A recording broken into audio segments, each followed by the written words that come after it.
Is in. The Giants haven't chosen in the top 10 in consecutive drafts since 96, 97.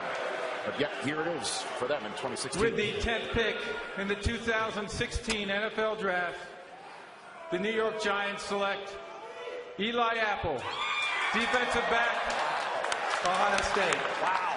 Well, I mean, the headline writes itself, the Big Apple.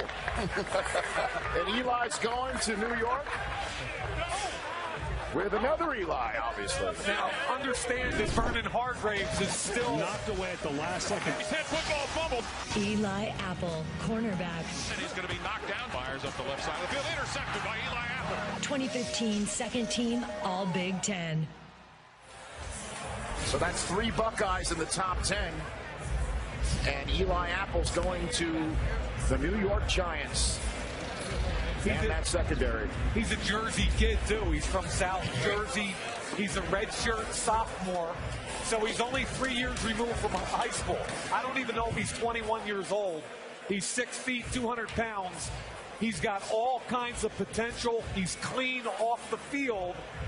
But like a lot of young players without reps, his tape is up and down.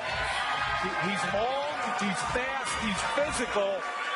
But I saw some bad tape. I mean, he struggled against Penn State. He struggled giving up points. I forget the other game, but he had some tape that I struggled with, but it's all because of a lack of reps. And the draft party for the New York Giants going on in East Rutherford, New Jersey. And hey, and if he wants to go and live in New York City, there's a lot of places you can order food in because I've heard he can't cook. And certainly that didn't hurt his draft stock eventually. He's 10th overall, and Urban Meyer is all ear-to-ear grin because that's a 3rd Ohio State Buckeye going in the top 10. Bosa 3rd overall, Elliott 4th overall, Apple 10th overall to the Giants. To announce the New York Giants selection, please welcome from the University of Georgia, the 24th overall selection in the 1990 draft by the Giants, running back Rodney Hampton. With the 40th pick in the 2016 NFL Draft, our New York Giants select Sterling Shepard, receiver out of Oklahoma.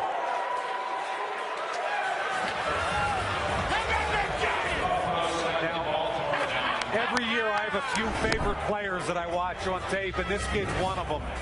He's only 5'10", 194, but you want to talk about a competitor, especially in the slot. And remember, he brings you some value in the return game.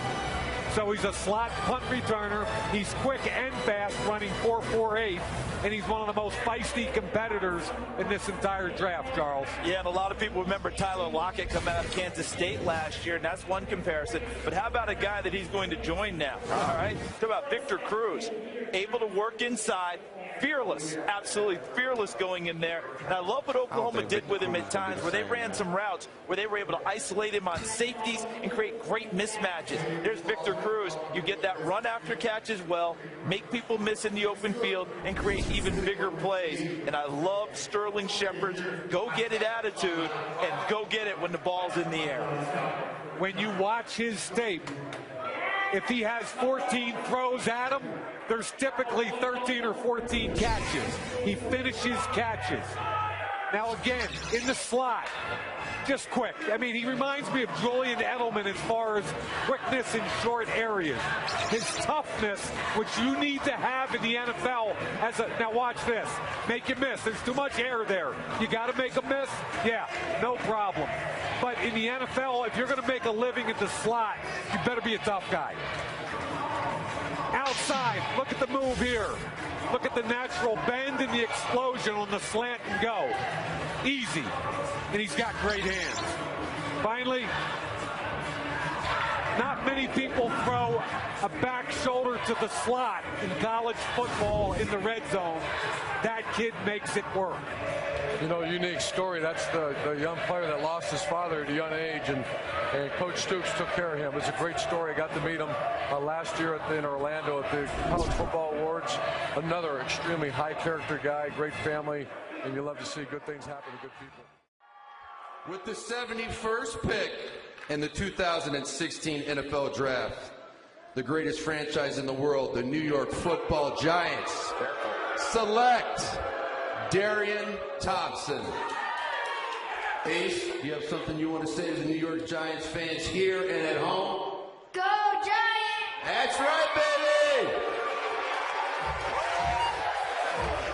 Darian Thompson, he's 6'2", 208-pound safety. Another safety like Byard from Middle Tennessee State that had 19 interceptions. I love his ball skills. Ball in the air, he wants it. He's got zone range. You watch him against Utah State. He missed 4 or 5 open field tackles that led to huge plays. So I'm a big believer that the safety has to tackle. Regardless of how good he is in zone or man, he's your last line of defense. So I love the ball skills, Charles, but I want to see him tackle. Mike, that comparison you put up and with your bullets and your nuggets, I thought immediately Deron Smith coming out of Fresno State last year. It's almost the exact same comparison. The missed tackles, angles to the ball scare you as a defensive backs coach and a secondary guy, but you love that gambling spirit when he's playing underneath because he does target and go get the football. I'm here live at the Quest Diagnostic Training Center with Brandon and the Make-A-Wish kids, my Make-A-Wish kids, and with the 109th pick, the New York Giants select B.J. Goodson from Clemson, linebacker. Man, this is a Giants pick all day.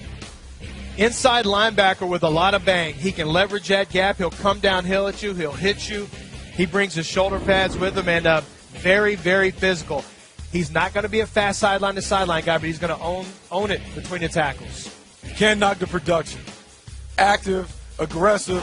They need to be better against defense. I think. From Quest Diagnostics Training Center, I'm David Tyree, and I'm here with my friend Mary Beth and all our friends with the Make-A-Wish.